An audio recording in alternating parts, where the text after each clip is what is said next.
en la necesidad está que se necesita la mentoría del reino, la mentoría del reino de Dios. Entonces, en la introducción hablábamos acerca de qué es la mentoría. La mentoría es un modelo de relación llevado a cabo por los mentores y los mentoreados. Es un modelo de relación llevado a cabo, ¿verdad?, por el mentor y los mentoreados. La mentoría tiene un propósito, estuvimos hablando del propósito, y está basada en la gran necesidad que el humano tiene de conocer a Dios, a un Dios compasivo y lleno de amor por los perdidos. Entonces, el propósito es llegar, el propósito de la mentoría, llegar al corazón de las almas que Dios ama. Amén. Entonces, la mentoría es necesaria. La mentoría es muy necesaria. Cuando hablamos de mentoría, ¿verdad? Y ustedes lo saben ya, hablamos en esos días de que es el trato con las personas que ya recibieron a Cristo. Es el seguimiento a las personas que han recibido a Cristo en su corazón. También en la introducción hablábamos que la mentoría es como un modelo de discipulado, es como un modelo de discipulado, aunque yo considero que la mentoría es más amplia que el discipulado mismo, porque el discipulado puede convertirse en un método, en un patrón de enseñanza, de seguimiento, ¿me entiendes? O sea, el discipulado puede tener un inicio y un fin. La mentoría no necesariamente, no necesariamente. La mentoría puede tener un inicio y un fin en un mentoreado, pero la mentoría no puede tener un inicio y un fin en la vida del mentor. El mentor siempre sigue mentoreando a una, a otra y a otra persona. El que ha aceptado el llamado de mentor se dará cuenta que siempre seguirá mentoreando. Amén. Entonces la mentoría es también, dijimos, como un modelo de discipulado. ¿Por qué razón? Porque el discipulado influye, la mentoría también influye, porque el discipulado da seguimiento, también la mentoría da seguimiento. Ahora, en el propósito el discipulado tiene un propósito y es llevarle a la persona, por ejemplo, al bautismo, ¿verdad? Decimos, lo vamos a ganar, lo vamos a discipular y lo vamos a meter a las aguas bautismales. El discipulado podría llegar hasta ahí. En el caso de la mentoría no deja al nuevo discípulo, sino hasta que aquella persona le consideremos que ya está firme, que ya puede sostenerse por sí solo sobre sus pies y que no solo puede sostenerse, sino que puede caminar y después empezar a guiar a otros. Entonces, no sé si está entendiendo ahí el punto, ¿verdad? En la introducción también hablábamos de cuando hay falta de mentoría. Cuando hay falta de mentoría puede llegar a ser un caos en la iglesia local como en el propósito general de la iglesia de Cristo. Pero claro, como sabemos que el Espíritu Santo siempre está en control de todo, aunque no haya un modelo de mentoría, siempre el Espíritu Santo ha venido guiando a la iglesia, siempre ha venido facilitando, ¿verdad? Moveres que él ha generado, ha venido usando a siervos de Dios, ¿me entiendes? O sea, si hay algo que no puede reemplazar la mentoría es al mover del Espíritu Santo. El mover del Espíritu Santo no puede ser reemplazado por la mentoría. Pero déjeme decirle que donde hay falta de entrega al mover del Espíritu Santo, los diseños de mentoría van a ser efectivos. Los diseños de mentoría van a ser efectivos. Donde hay mover del Espíritu Santo, también la mentoría va a ser efectiva. Entonces, cuando no hay mentoría, déjeme decirle, sin la mentoría, escribía yo acá, hay carencia de desarrollo interno en la vida de los nuevos discípulos, porque son los mentores dando mentoría que ayudan a afirmar la experiencia con Dios en la vida de un nuevo discípulo. Nuestras iglesias sufrirán más la ausencia de la mentoría. Entonces ahí donde los pastores son los que cargan con todo el rebaño de ovejas. Cuando los pastores deberían estar mentoreando a mentores para que los mentores les ayuden a mentorear a las nuevas ovejas. Entonces a veces las iglesias no crecen porque no establecemos esos patrones que desarrollan, que traen crecimiento, que llevan a la congregación a otro nivel. Por eso muchas de las veces la gente se cambia de iglesia a iglesia porque dice, no, aquí no encuentro un diseño que me motive a ir por más. ¿Me entiende? Cuando usted ofrece el diseño de la mentoría, querido líder, querido pastor, déjeme decirle de que la gente va a encontrar ¿verdad? Un futuro, va a haber un destino en su vida, va a haber un quehacer en ellos, en la congregación donde ellos están. Cada día se estará más lejos de cumplir con la gran comisión cuando hay falta de mentoría, cuando hay falta de mentoría. También estuvimos viendo quién ejerce la mentoría, y los que ejercen la mentoría son los mentores. Y estuvimos viendo varios modelos bíblicos ahí. Uno de los modelos bíblicos fue el modelo de Moisés y Josué. Moisés fue un excelente mentor que Josué tuvo. Por eso nosotros miramos la calidad de hombre que llegó a ser Josué a causa de un gran mentor. Después estuvimos viendo el modelo de Elías y Eliseo, ¿verdad? A quien Elías le dejó caer el manto de la unción, el manto del llamado que había sobre él. Y nosotros conocemos lo que hizo Eliseo. Bíblicamente se registraron ya el doble de milagros de los que hizo Elías. La promesa se cumplió, la promesa de Dios sobre él, ¿verdad? Porque él quería la doble unción y entonces la obtuvo, pero tuvo que pagar un precio, dejarse mentorear. Muchas de las veces la gente quiere la gloria, pero no quiere vivir la historia. Muchas de las veces la gente quiere ver la gloria de Dios en su vida, pero no quieren pagar el precio de dejarse mentorear. Yo no sé cuánto usted ha estado bajo la mentoría de un líder, bajo la mentoría de un pastor, pero cuán grande haya sido la mentoría que usted ha tenido, déjeme decirle, así va a ser la gloria que usted va a llegar a alcanzar en Dios. Pero si usted es de las personas que nunca ha querido dejarse mentorear, pues está a tiempo todavía. Está a tiempo todavía de dejarse mentorear por un hombre, por una mujer de Dios que trae un llamado para impartir algo sobre su vida. Porque los mentores, eso es lo que hacemos, impartimos conocimiento, impartimos unción, impartimos experiencia, impartimos sabiduría, impartimos de todo lo que Dios nos ha entregado en nuestro manto. Si algo hace un mentor, entonces que imparte. Y a los mentores que están ahorita en línea, en la transmisión, viene un momento donde quizá ahorita estamos poniendo mantos sobre ti, estamos impartiendo mantos sobre ti, pero viene un momento donde tú vas a impartir mantos, donde tú vas a impartir de la unción, vas a impartir de todo lo que Dios ha depositado en tu vida. Pero diga conmigo, es necesario que me deje mentorear. Es necesario que me deje mentorear. Entonces, otro modelo que estuvimos viendo fue el de Timoteo, ¿verdad? Pablo le dice, tú fuiste mentoreado por Loida, tú fuiste mentoreado por Eunice y depositaron en ti una fe no fingida. ¿Ve? Entonces, fíjese que a Timoteo le fue muy bien, porque él tuvo 3 mentores, luego lo agarró Pablo. Entonces, a Timoteo le fue muy bien. Yo no sé cuántos mentores usted ha tenido, pero si no ha tenido ni uno, déjeme decirle, está a un gran tiempo, porque hay mentores que Dios está poniendo sobre su vida hoy. Ahora está el caso también de Pedro, Andrés, de Juan, de Bartolomé, de Tomás, de todos los discípulos. Tuvieron al mejor de los mentores, a nuestro Señor Jesucristo. Entonces, lo que estamos hablando en la mentoría no es un diseño inventado, es un diseño revelado, es un diseño que está en la Biblia, solo que ahora el Señor lo trae con esta frescura, usándonos a nosotros y a otros más que posiblemente estén enseñando mentoría en diferentes partes del mundo. Entonces, qué lindo, ¿verdad? De que los modelos que nosotros aprendemos están enlineados con la palabra de Dios. Ahora, la gran pregunta es, ¿estamos listos para ejercer mentoría? Un resumen largo haciéndolo corto, ¿verdad? Estoy en la última diapositiva. ¿Estamos listos para ejercer nosotros mentoría, para convertirnos en mentores? Una base fuerte que nosotros tenemos está en la gran comisión, en Mateo 28:19. Por tanto, id y haced discípulos a todas las naciones, dice la palabra, bautizándoles en el nombre del Padre, del Hijo y del Espíritu Santo, enseñándoles todas las cosas que os he mandado. Y aquí yo estoy con vosotros todos los días hasta el fin del mundo. Muy bien.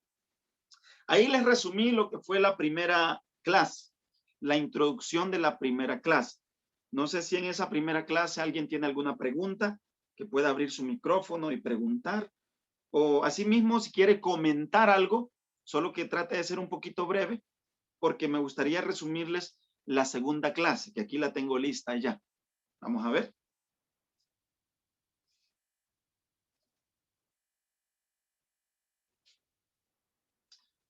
Muy bien, creo que estamos bien por ahí, ¿verdad? ¿Qué se me hizo, hermana Carolina? Nos dejó solos también. Oh, señor. Bueno, aquí estábamos Ok. hablando, estábamos conectados con mi esposo desde el mismo dispositivo. Entonces, aquí Excelente. hablando un poquito del tema de la mentoría, digamos que también debe haber un buen mentoreado, ¿no? Porque pues Sí, tenemos el caso de que Jesús fue el mentor de Judas, de los 12, ¿no? Y de Judas en ese caso, pero pues él no se dejó mentorear. Pero pues ya ese es el caso ya del mentoreado, no del mentor. exacto. Exacto, exacto. Sí, dicen por ahí que todo buen discípulo debe tener un buen maestro, pero todo buen maestro debe reproducir en los buenos discípulos también. ¿Me entiende? Entonces sí, el caso de Judas fue un caso especial. Tuvo al mejor maestro, sin embargo, él nunca aplicó la enseñanza.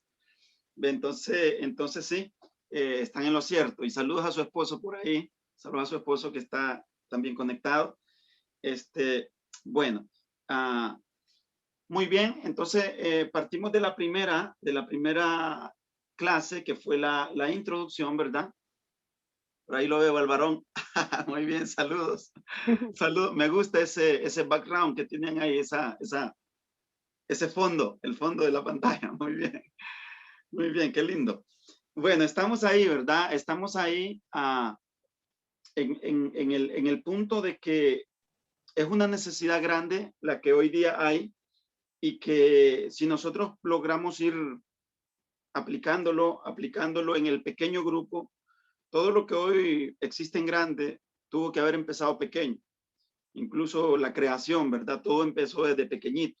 Los científicos dicen que el universo está en expansión todavía, pero según los registros de ellos y su Big Bang, su famoso Big Bang, que todo empezó en pequeñas moléculas, ¿verdad?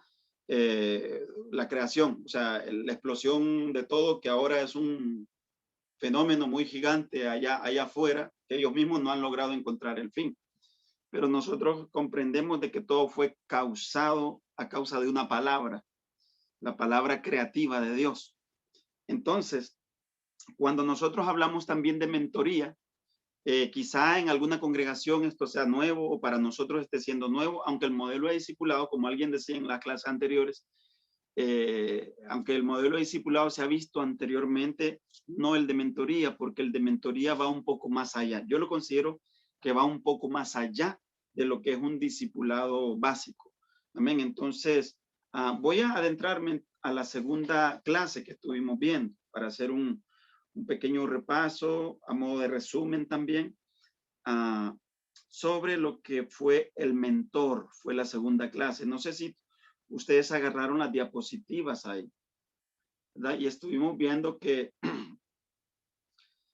acerca del mentor, estuvimos viendo que el llamado del mentor desarrolla la función de dar mentoría a otros.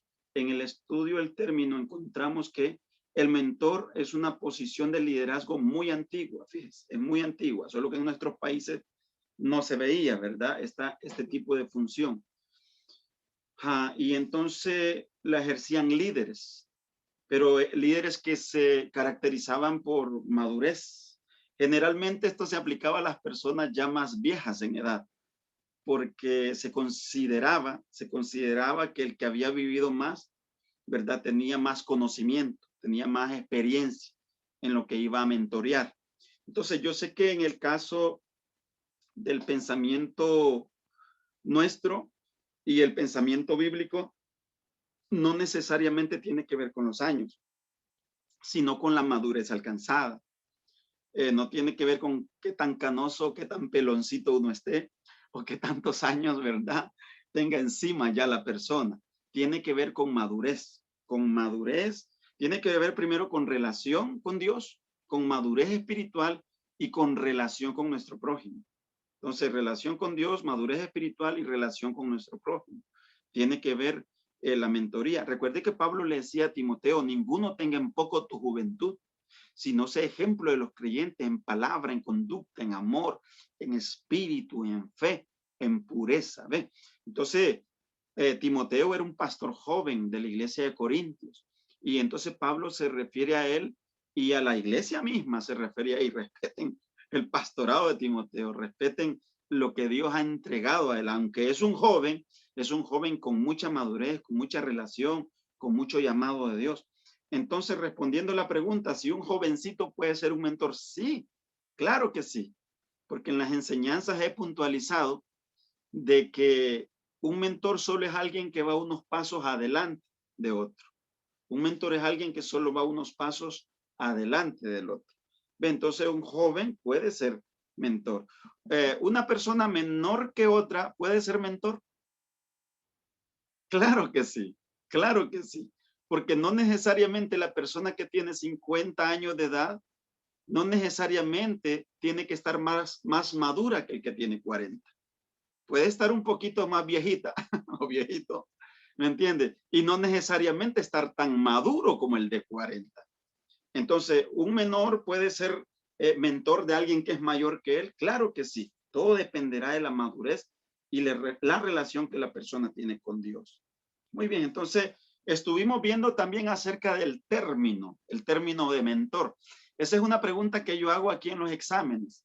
Si les hiciera a ustedes el examen ahora mismo y yo les preguntara, vamos a ver si los que están a distancia son más pilas que los que tengo presenciales aquí, porque los presenciales nadie me ha contestado esta pregunta. Sin ver las diapositivas, por favor. ¿Dónde se originó? ¿O quién originó? ¿Quién originó y en qué ocasión se originó el término de mentor? Vamos a ver si alguien me puede contestar. Me acuerdo el siglo, pero fue el hijo de Homero, que tenía, y tampoco me acuerdo, en este momento se me escapa el nombre. Él tenía que irse a la guerra y la guerra de Troya tuvo una duración más o menos de 10 años. Cuando él regresó a casa con su hijo, pues se dio cuenta de que se había convertido en un hombre de bien. Y eso fue gracias a los cuidados que le dio la persona que estaba a cargo de él, que se llamaba mentor. Ah, excelente. La respondió a un 80%. Pero ahí le anduvo, ahí le anduvo. Vamos a ver. ¿Quién más quiere participar?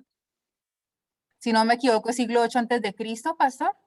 Siglo 8, sí. A 90%. Me falta el nombre del hijo que no me acuerdo. Ajá. Muy bien. Muy bien. Y bueno, está basada en el poema de Homero, en el poema de la Odisea de Homero. Entonces, en el siglo 8 antes de Cristo, y sí, Telémaco, su hijo, y mentor era el nombre de la persona que quedó al cuidado de él. Muy bien, un 10 entonces, un 10 para hermana Carolina. Muy bien, avanzamos entonces. ¿Qué dice la Biblia sobre los mentores? ¿Qué dice la Biblia sobre los mentores? Estuvimos viendo en la segunda clase, ¿verdad? Y esa parte a mí me impacta mucho. Creo que en la mentoría es una de las citas más fuertes en cuestión de fundamento al hablar de mentoría.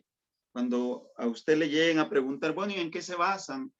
¿En qué se basan para enseñar sobre esto de mentoría? En lo que Jesús le decía a Pedro, aunque Jesús usó palabras puntuales, que generalmente las relacionamos con el pastorado de los ministros. Oiga esto, generalmente nosotros relacionamos cuando el Señor le dice a Pedro, primero le dice, apacienta, ¿verdad? Mis corderos, luego le dice, pastorea mis ovejas, y luego le dice, pastorea mis ovejas en Juan 21, 14 al 17. Generalmente en Latinoamérica yo lo escuché porque estuve en varios países de Centroamérica, en México y en Estados Unidos. Yo escuché que siempre lo relacionaban con el pastorado. Y déjeme decirle que el pastor, ¿verdad? Es un título que tiene una función denotada por el Señor Jesucristo mismo cuando habló en Efesios capítulo 4, versículo 8 en adelante, donde dice que él mismo constituyó a unos apóstoles, maestros, pastores, evangelistas. ¿Me entiende? Yo sé que usted ha leído ahí. Y siempre conectamos el llamado del pastor con la función de pastorear. Ahora, la función de pastorear, déjeme decirle que la podemos hacer todos. No necesariamente tenemos que tener la posición de un pastor. ¿Ve? Entonces, como por ejemplo Pedro y los discípulos, cuando Jesús les suelta esa palabra, todavía no habían recibido la llenura del Espíritu Santo. Todavía, como quien dice, no habían graduado para desarrollar la función y la posición. Sin embargo, sí les encargó que cumplieran con la función del pastoreo. Entonces viene y el Señor le dice: apacienta mis corderos, pastorea mis ovejas, pastorea mis ovejas. Entonces déjeme decirle que la base fuerte de la mentoría está basada en esta escritura, donde el Señor les encarga, ¿verdad? Que ellos le den cuidado. Prácticamente pastorear es dar cuidado, es dar alimento, ¿verdad? A las nuevas almas que vienen al camino del Señor. Es ayudarles a crecer.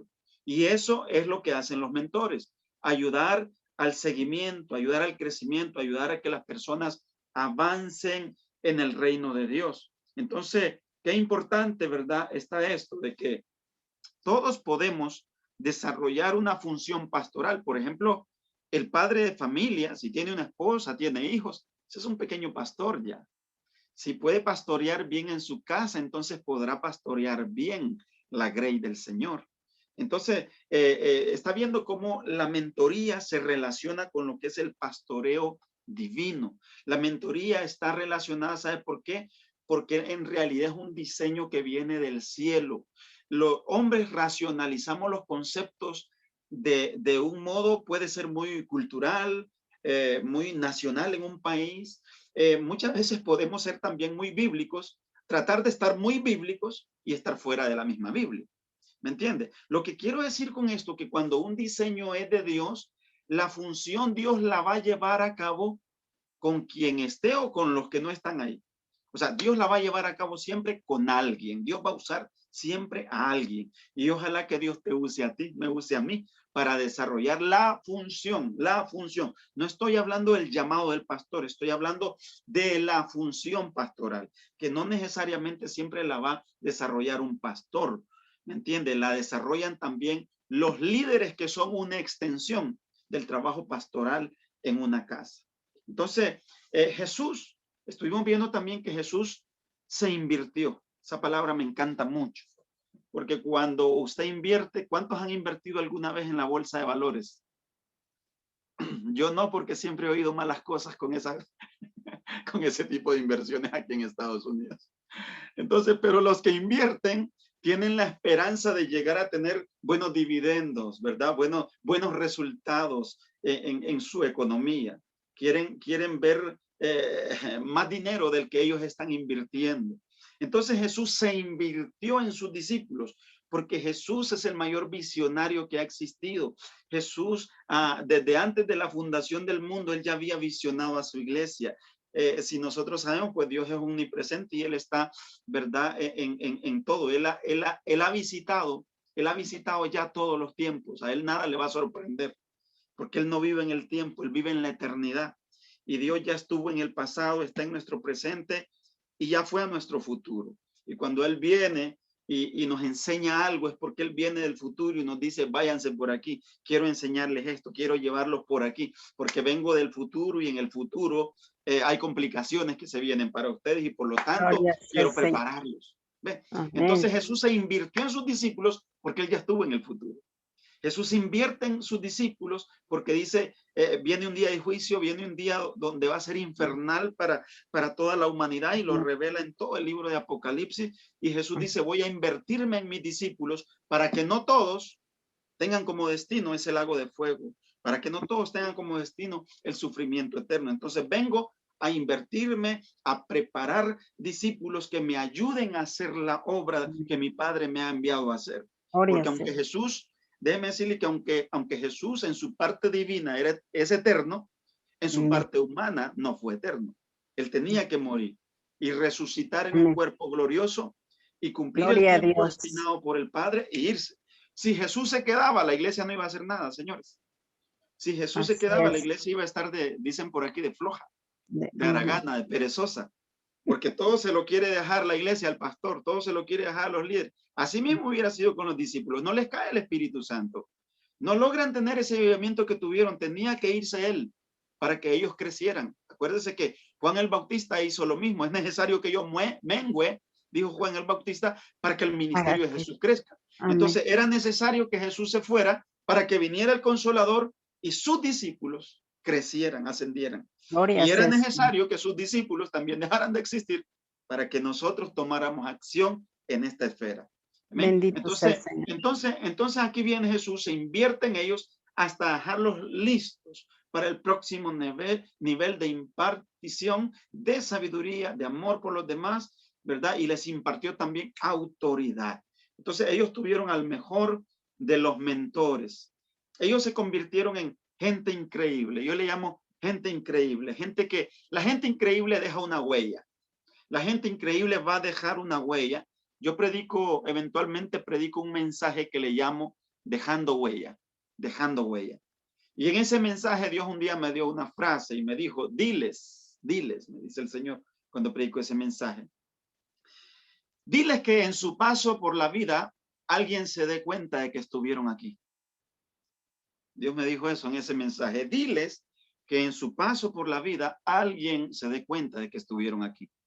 La gente increíble deja una huella. Oiga esto, no todos vamos a llegar a ser famosos. No todos vamos a llegar a ser famosos. Es más, si usted busca fama, quizás nunca la logra encontrar. ¿Me entiende? Pero donde sí tu nombre puede ser famoso es en el cielo. Es en el cielo. Y en el corazón de la gente que logramos impactar. En el cielo nuestro nombre sí puede ser famoso. Yo siempre le digo a la iglesia, usted ve a mucha gente, mucho predicador famoso en las redes sociales, con miles de vistas en sus videos, con miles de likes. Eso no necesariamente quiere decir que en el cielo le están dando like. La persona puede ser muy famosa aquí, pero no necesariamente quiere decir que allá lo está haciendo. Hay misioneros, le digo a la iglesia, que están en las sierras de allá de México, de Sudamérica, en las montañas, que nadie sabe de ellos. Sin embargo, están dejando una huella. Están dejando una huella fuerte, muy marcada en la vida de muchas personas. Fíjense que le cuento una historia, ahorita viene a mi memoria. Cuando yo tenía como unos, ¿qué serían? Unos 10 añitos. Yo había conocido un poquito de la palabra de Dios a causa de un tío mío. Estuve muy poco tiempo con un tío que él fue el primero que me instruyó, aprendí Marcos 16:15 con él. Y luego, a mi barrio llegaba un hombre chaparrito, tocaba la guitarra, le decían el hermano Lalo. El hermano Lalo siempre llegaba a esa esquina. Yo llegué después de un grupo grande que él ya tenía. Y el hermano Lalo usaba una estrategia. Él compraba galletitas, compraba dulces, compraba un poquito de fruta y se iba a parar a una esquina y comenzaba a tocar su guitarra y a cantar coros. Y el hermano Lalo, a todos los niños que llegaban, les decía, tienen que quedarse hasta el final si quieren alcanzar dulces, si quieren alcanzar galletas, y pues todos los niños nos quedábamos al final. No tanto por la palabra de Dios, sino por los dulces y las galletas, ¿cierto? Entonces nos quedábamos ahí y escuchábamos los cantos, escuchábamos la palabra. Ahí fue donde primero yo escuché la historia de David y Goliat. Ahí fue donde escuché las primeras historias de Sansón. Ahí escuché todas esas historias que nosotros conocemos. Y después de unos años, historia larga haciéndola corta, de estar ahí reuniéndonos unos meses, perdón, y luego nos logró llevar a la iglesia. Yo me quedé después en esa iglesia. Entonces, déjeme decirle que ese hermano Lalo dejó huella en mi vida. Es la primera persona que yo considero en la etapa de mi infancia que la recuerdo bien claramente y todo lo que hizo y a las personas que logró influir ahí. Del hermano Lalo, después no supe más, porque él se fue del área, de la ciudad, y nadie supo más de él, nadie supo más. Pero le aseguro que donde ese hermano Lalo llegaba, usaba la misma estrategia y dejó huella en el corazón de muchos, pero muchos niños. El hermano Lalo nunca fue famoso en el país. No lo alcanzó el tiempo de las redes sociales, no lo alcanzó el tiempo de, qué sé yo, de las pantallas modernas, no le alcanzó el tiempo que ahora a nosotros nos está alcanzando, pero sí lo considero gente increíble que deja huella, ¿verdad?, en el corazón de alguien. Yo espero que usted se convierta en gente increíble para alguien, como un mentor. Conviértase en alguien increíble que deje una huella en el corazón. Así lo fue Ananías para Pablo, y así lo fueron muchos personajes, ¿verdad?, en la Biblia, la palabra de Dios.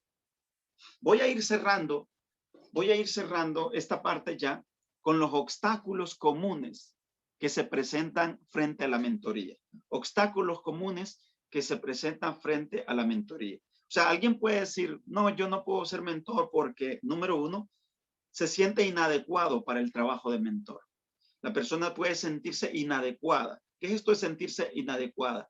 Esta persona dice, ¿qué tengo yo realmente que ofrecer a otros? O sea, no considera que tiene algo de valor, algo importante para ofrecerle a otros. Esta persona también puede decir, ¿verdad? No tengo nada importante y por lo tanto no me siento un prospecto. Recuerde esto.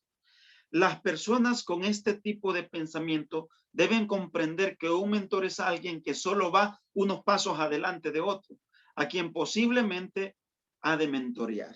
Amén. Entonces, no necesita tener un doctorado, no necesita, qué sé yo, tener un diplomado en psicología, en consejería. No necesita nada de eso. Nada más es ir unos pasos adelante, ¿verdad? De a quien va a mentorear. Número dos, nunca haber tenido un mentor. Puede ser el caso que nunca tuvo un mentor y dice, pues yo no puedo porque nunca tuve un mentor. Esto no puede ser un obstáculo. Hoy no puede serlo. ¿Sabe por qué? Porque de algún modo la persona siempre ha recibido algún tipo de mentoría en su vida, como la historia que yo le acabo de contar del hermano Lalo, por ejemplo. Fue un tipo de mentoría en mi infancia, que después de unos años yo llegué a hacer lo mismo. Hacíamos dramas, llevábamos un grupo y cantábamos, llevábamos juguetes y hacíamos también el mismo trabajo que nos impartió a nosotros el hermano Lalo, ¿verdad? Entonces, ahora solo se necesita revelación del gran amor de Dios. Eso es lo que se necesita, revelación del gran amor de Dios para uno poder ejercer la mentoría. Número tres, líderes que tienen temor a tomar riesgos. Se tiene temor a tomar riesgos y viene a mi memoria la historia de Pedro, ¿se acuerda?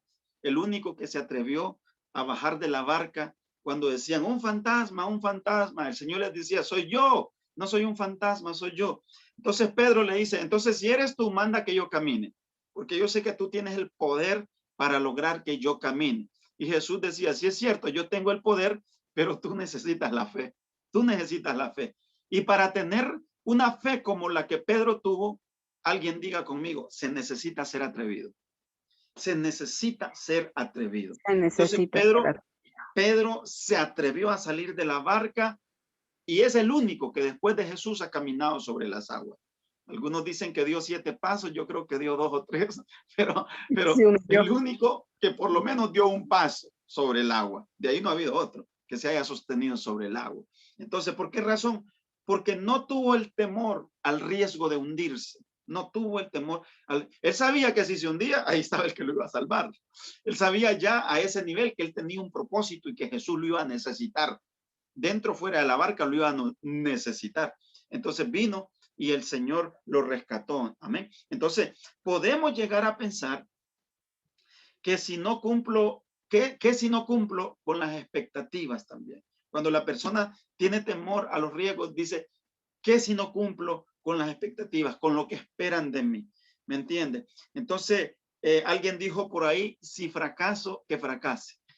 Pero es mejor morir en el intento. Es mejor morir en el intento. La gente no está buscando un retrato perfecto de quien espera una ayuda. Solo busca relacionarse y crecer en Dios con el apoyo de un mentor. Entonces la gente no está buscando perfección en el mentor. Eso es para aquellos que dicen, tengo el temor de tomar el riesgo de mentorear o de tomar la responsabilidad de mentorear. Porque quiero decirle algo, cuando usted empieza a mentorear, la unción fluye. La unción fluye. Por ejemplo, usted puede comenzar con una persona, pero la unción está fluyendo tanto que la Biblia dice que al que está ocupado, el Señor le da más. Le da más don, le da más gracia, más sabiduría, más unción, más revelación, le da más de todo, porque está trabajando, porque está en el oficio que el Señor le ha puesto a hacer.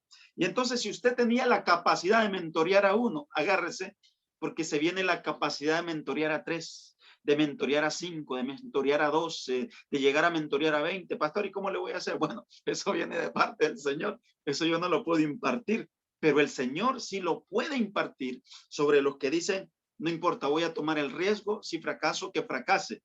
Es mejor, les decía el otro día, la frase aquella, es mejor fracasar haciendo algo que fracasar haciendo nada. por lo menos lo intentaste, ¿verdad? Y te diste cuenta si había un llamado de Dios. Pero en Dios no hay fracaso, déjenme decir. En Dios no hay fracaso. En Dios lo que hay es aprendizaje. Gloria a Dios.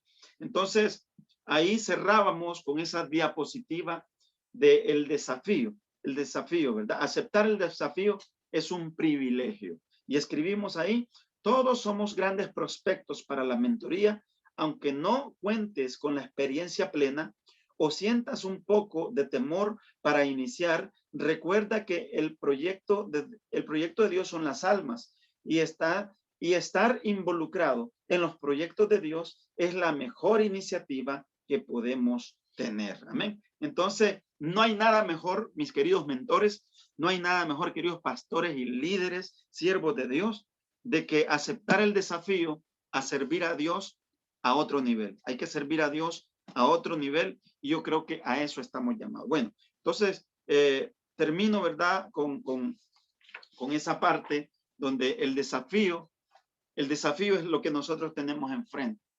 Siempre la sociedad va a estar mal, terriblemente mal. La iglesia puede, o la congregación, no la iglesia de Cristo, pero la congregación puede hallarse en decadencia si no aplica el liderazgo divino de parte del Señor. Hay congregaciones en nuestra ciudad que desaparecieron. La pandemia las vino a desaparecer. Yo siempre lo dije, o sea, nuestra congregación también fue afectada cuando el inicio de la pandemia, cuando nos pusieron en cuarentena.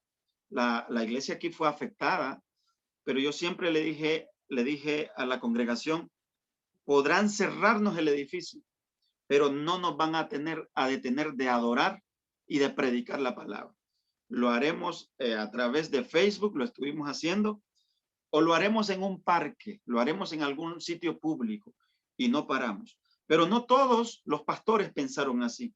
Algunos dijeron, bueno, es tiempo de amarrar las redes ya, de lavar las redes, como decían los discípulos. Es tiempo de irnos a casa, es tiempo de ponerle un freno ya a esto. Algunos pastores tal vez ya estaban cansados y no querían más. Iglesias cerraron totalmente aquí. ¿Ve? Entonces, algo otro fueron los casos de la economía, que los edificios no pudieron mantenerse abiertos. Nosotros aceptamos el desafío de decir, Señor, vamos a seguir adelante contra viento y marea. Si me toca estar debajo de un árbol, pues voy a estar otra vez, porque ya habíamos estado anteriormente. Pues vamos a estar otra vez debajo de un árbol, no importa, no nos quita nada. Ya hemos estado debajo de lluvia predicando. Ya hemos estado en los hogares predicando cuando una vez tuvimos que abandonar un edificio porque la ciudad nos lo pidió y nos tuvimos que ir a las casas. O sea, 100 personas irse a las casas, a 12 hogares, 10 hogares, a los parques para hacer servicios más grandes, rentando hoteles. O sea, la iglesia tiene que pasar procesos. Y si la iglesia no logra aplicar el diseño de liderazgo de hoy, déjeme decirle, posiblemente se va a ir encontrando en decadencia. La congregación, no la iglesia. La iglesia de Cristo, esa va a estar en pie siempre, contra viento y marea, contra la persecución de los gobiernos enemigos de Dios que se vienen. La iglesia de Cristo va a estar de pie.